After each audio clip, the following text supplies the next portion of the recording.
সারাদিন বাইরে কাজ করেও কিন্তু বাড়িতে ফিরে সকলের জন্য রান্না করলাম চিকেন, আর তার সঙ্গে মা করলো সাজের পিঠে। যতই বড় অফিসে কাজ করো না কেন, বাড়িতে এসে কিন্তু রান্না বান্নার জন্য খুন্তি ধরতেই হবে। এটা প্রত্যেকটা মেয়ের জীবনেরই গল্প।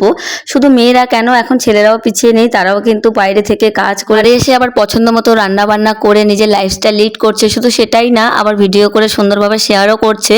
সেটা দেখে ভীষণ ভালো লাগে। আজ পজিটিভ এনার্জিও ফিল করা যায়। যাই হোক, আজকে সকাল সকাল ডিউটি চলে গেছিলাম, অনেক জায়গায় গেছি। ডিউটি সেরে বাড়ি আসতে আসতে টাইম হয়ে গেছিলো 6টা।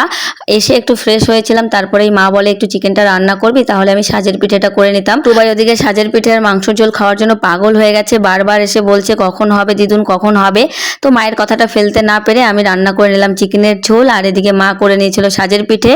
আর চিকেনের ঝোলটা আমি একটু বেশি বেশি করেছিলাম, কারণ কি পিঠে দিয়ে খেতে গেলে একটু ঝোলটা বেশিই লাগে। আর এদিকে সব্য কিন্তু পিঠে দিয়ে খুব একটা পছন্দ করে না, ও ভাত দিয়েই খাচ্ছে।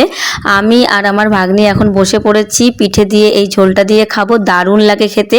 কে কে খেয়েছো কমেন্টে জানিও, আর কার কার প্রিয়। এখন আমি আর আমার ভাগ্নি এটা খেয়ে রাতের ডিনার সেরে নেবো। চলো, দেখা হচ্ছে নেক্সট ব্লগে। বাই।